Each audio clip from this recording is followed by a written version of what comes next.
तो आज हम लोग पढ़ने वाले हैं एक ऐसे टॉपिक को जिसको बोलते हैं प्रोबेबिलिटी, जिसका मतलब है संभावनाएं। ठीक है, यानी गेस वर्क। तो क्या है गेस वर्क? जैसे फॉर एग्जांपल आईपीएल चल रहा है, कप्तान जाते हैं, टॉस करते हैं, लेकिन किसी को नहीं पता कि हेड आना है कि टेल आना है, लेकिन वो सिर्फ एक अनुमान लगाते हैं और मांग लेते हैं हेड्स। अब उस हेड्स गिरने की प्रोबेबिलिटी क्या है कॉइन में? ये होती है कि 1/2, यानी कि दो चांसेस हैं, या तो हेड गिरेगा या तो टेल। उसमें से हेड गिरने का चांस केवल एक है, तो इसकी प्रोबेबिलिटी हम लोग निकालते हैं 1/2। सभी लोग लूडो खेलते हैं, लूडो में हम लोग डाइस का इस्तेमाल करते हैं। अब डाइस में क्या नंबर आ जाएगा ये किसी को नहीं पता। अब किसी एक नंबर के गिरने की क्या प्रोबेबिलिटी हो सकती है, क्या संभावना हो सकती है, तो ये सारी चीजें हम लोग इस टॉपिक में पढ़ने वाले हैं। तो चलिए जल्दी से शुरू करते हैं अपने बेसिक से टॉपिक को। बेसिक से एडवांस तक सारी चीजें बताऊंगा, प्लस इसके सारे क्वेश्चंस डील करेंगे और इस टॉपिक को एकदम खत्म करेंगे। तो सबसे पहले प्रोबेबिलिटी स्टार्ट करने से पहले आपको दो चीजें समझनी होंगी। एक होता है आपका इवेंट्स और एक होता है आपका सैंपल स्पेस। ठीक, क्या होती हैं ये दोनों चीजें? सबसे पहले तो ध्यान दीजिए, सैंपल स्पेस का मतलब है कि किसी चीज से आपको कितने आउटकम, कितने नतीजे मिल सकते हैं, वो आपका होता है सैंपल स्पेस। जैसे फॉर एग्जांपल मान लीजिए मैंने एक पासा फेंका, पासे में क्या क्या आने की संभावना है? पासे में एक आ सकता है, दो आ सकता है, तीन आ सकता है, चार आ सकता है, पांच आ सकता है, छह आ सकता है। तो ये सभी हो गए आपके टोटल आउटकम, और यही आपका क्या होता है? Sample space. सैंपल स्पेस को हम लोग करली ब्रैकेट्स में लिखते हैं। अब ये जो सैंपल स्पेस है, नतीजे ये सारे हैं, इसी में से कुछ हमें मिलेगा। जो हमको नतीजा इसमें से मिलेगा वो हमारा क्या होता है? इवेंट होता है। और इवेंट को हम क्या रिप्रेजेंट करते हैं? ई से रिप्रेजेंट करते हैं। ठीक है, अब कैसा इवेंट? जैसे फॉर एग्जांपल मैंने बोला कि मैंने पासा फेंका है और इवन नंबर गिरना चाहिए। अब पासा फेंकेंगे तो टोटल आउटकम तो हमारे यही है, लेकिन इसी में से इवन नंबर कुछ हो सकते हैं। तो इवन नंबर हमारे क्या क्या हो जाएंगे? इवन नंबर में आ गया 2, 4 और 6। तो ये हमारा क्या हो गया? ये हमारा हो गया इवेंट। ठीक है, इवेंट क्या है? इवेंट है इवन नंबर आना, और उसके जो आउटकम्स हैं वो क्या है? 2, 4 और 6। इनको हम लोग एलिमेंट्स भी बोल सकते हैं किसी भी एक सेट का। ठीक है, सेट पड़ा हुआ है, वहीं से ये आया है। अब इसके बाद क्या चीजें हैं? इसके बाद जो मेन चीज हमारी होती है वो है प्रोबेबिलिटी का एक फॉर्मूला। तो क्या होता है प्रोबेबिलिटी का फॉर्मूला? प्रोबेबिलिटी को, किसी भी इवेंट की प्रोबेबिलिटी को हम पीई से क्या करते हैं? डिनोट करते हैं। और इसका जो फॉर्मूला होता है वो होता है नंबर ऑफ फेवरेबल आउटकम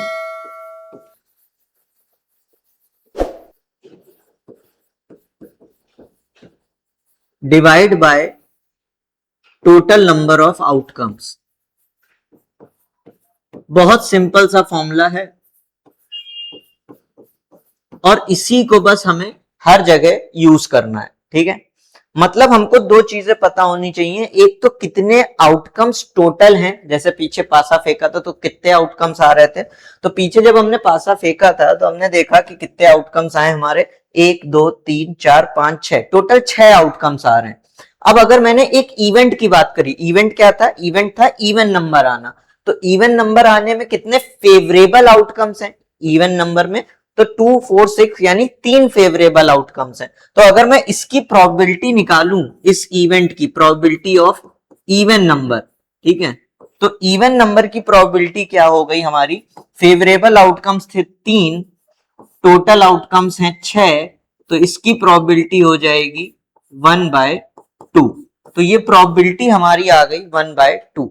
बहुत सिंपल है, प्रोबेबिलिटी में और कुछ नहीं जानना है, केवल हमने जो फॉर्मूला पढ़ा है बस उसी को जानना है, और इवेंट्स और टोटल आउटकम्स इनको पता करना है। ठीक है, अब इसी के साथ साथ कुछ और चीजें हैं जो बेसिक हैं, जो हमें समझनी है। जैसे प्रोबेबिलिटी किसी भी इवेंट की, हमेशा याद रखिएगा,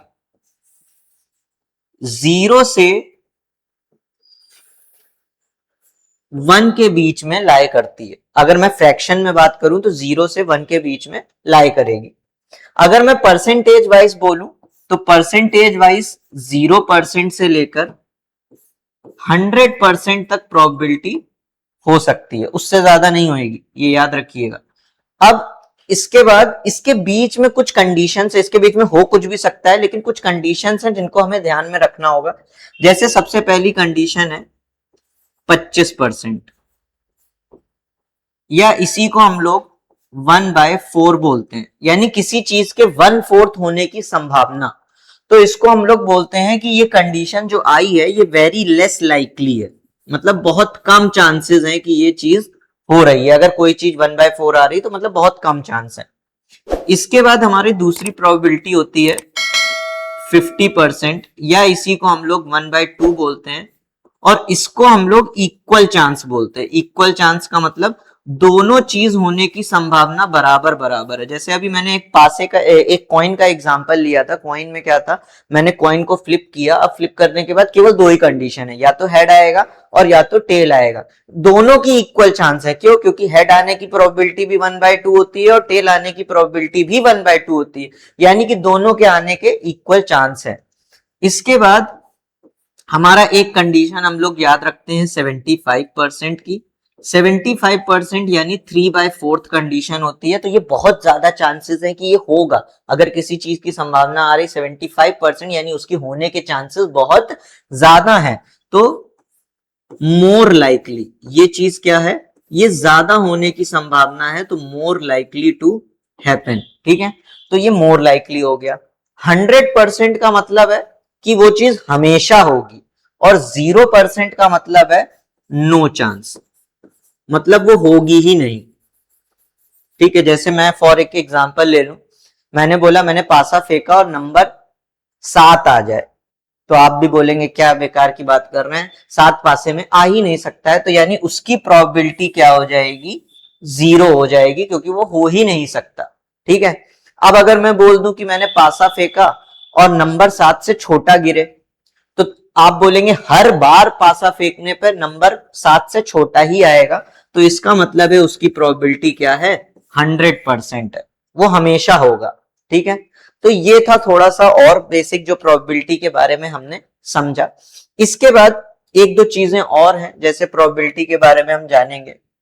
एक आपने सुना होगा कि एक प्रोबेबिलिटी एक इवेंट के होने की और एक प्रोबेबिलिटी होती है इवेंट के ना होने की। ठीक है, अगर किसी की हम बात कर रहे हैं कि वो प्रोबेबिलिटी कोई इवेंट है, तो उसको हम पीई से रिप्रेजेंट करते हैं। लेकिन अगर हमसे बोल दिया जाए कि इसी इवेंट के ना होने की प्रोबेबिलिटी बता दो, तो उसको हम लोग रिप्रेजेंट करते हैं पीई नॉट से।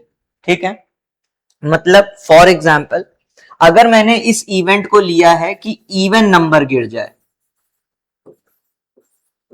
ठीक है, पासा फेंका और इवन नंबर गिर जाए, तो प्रोबेबिलिटी इवेंट के ना होने की मतलब क्या हो गया कि इसमें इवन ना गिरे, नो इवन नंबर। अब कुछ लोग बोलेंगे कि इवन नहीं गिर रहा है, इसका मतलब ऑड गिर जाए, तो बात वही है, बस हम यहां पर केवल उस इवेंट के अकॉर्डिंग बात कर रहे हैं, तो हम पीई और पीई नॉट के टर्म्स में बात करेंगे। हमेशा याद रखिएगा कि कभी भी आप अगर प्रोबेबिलिटी पढ़ रहे हैं, तो प्रोबेबिलिटी में उस इवेंट के होने की संभावना और उस इवेंट के ना होने की संभावना को अगर जोड़ा जाए तो फ्रैक्शन में आंसर आता है 1, और अगर मैं परसेंटेज की बात करूं तो आंसर आएगा 100%। ठीक है, तो ये एक चीज है हमको याद रखनी है। इसीलिए कई बार हमसे अगर पूछ लिया जाता है कि बताओ कि प्रोबेबिलिटी किसी इवेंट के ना होने की क्या हो सकती है, तो मैं बोल दूंगा 1 minus probability of occurring of that event, उस इवेंट के होने की प्रोबेबिलिटी क्या हो सकती है। ठीक है, तो ये कुछ टाइप के सवाल आ जाते हैं। अभी हम इसको हर तरीके के सवाल को डिस्कस करेंगे और एक एक करके सारे क्वेश्चंस कंप्लीट करके प्रोबेबिलिटी खत्म करेंगे। ठीक है, आई होप सो यहां तक क्लियर होगा। अब इसके बाद इसके कई सारे टाइप्स होते हैं प्रोबेबिलिटी में, हम लोग जो टाइप्स पढ़ते हैं अब हम लोग उन टाइप्स पे फोकस करेंगे। तो चलिए बढ़ते हैं अपने अगले वीडियो में, टॉप टाइप्स ऑफ प्रोबेबिलिटी देखते हैं।